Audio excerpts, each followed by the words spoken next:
প্রিয় দর্শক, এখানে একটা মাছ রয়েছে।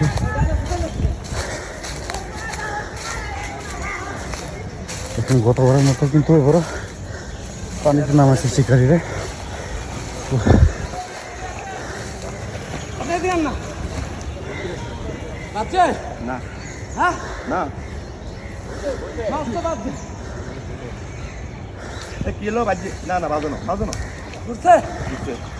কাতল কাতল কাতল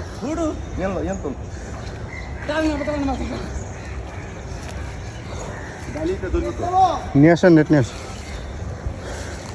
আমরা ওই সাইড থেকে ধরেই চলে আসছি এই সাইডে।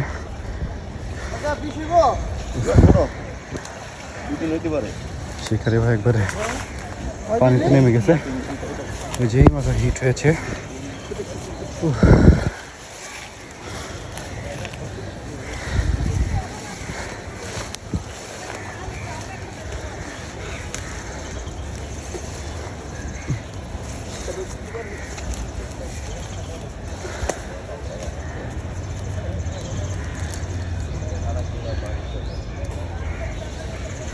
আগে এনে খুলে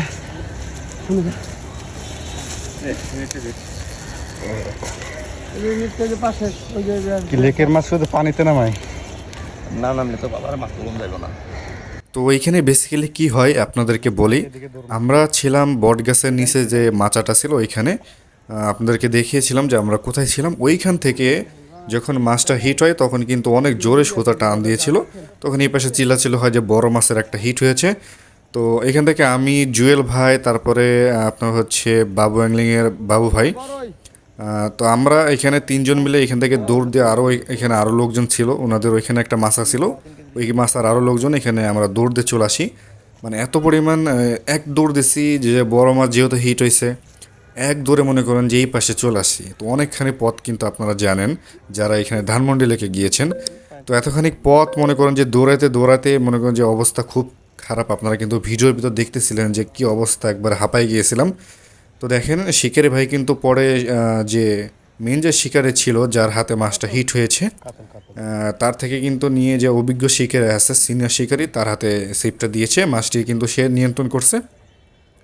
আপনারা কিন্তু গতবার একটা ভিডিওতে দেখছিলেন রুবেল ভাই কিন্তু এখানে বড় একটা মাছ হিট করেছিল, সেম পয়েন্টে সেম মাচা এরকমভাবে একটা মাছ হিট হয়েছে। সেরকমভাবেই মাছটা কিন্তু ওই পার থেকে, মানে সামনে যে সিপটা দেখতেছেন, সামনে যে সিটটা দেখতেছেন, এই সিপটে এইখান থেকে জাম করে পানি সাঁতরায় এই ভাষে চলে আসে, এই ভাষে আসে মাছটাকে কিন্তু ক্যাচিং করে। তো আপনারা দেখতে থাকুন ভিডিওটা, মাছটি কীভাবে নেট করে। আপনাদের কাছে ভিডিওটি ভালো লাগবে অবশ্যই কমেন্ট করে জানিয়ে যাবেন। আমি নামবো আজকে, নামে ছেড়ে দেবো। আগের মতো একটা কাতল মাছ হিট হয়েছে, একবার পানিতে নামিয়ে নিয়েছে শিকারি ভাইকে। মাশাআল্লাহ মাশাআল্লাহ মাশাআল্লাহ, সেই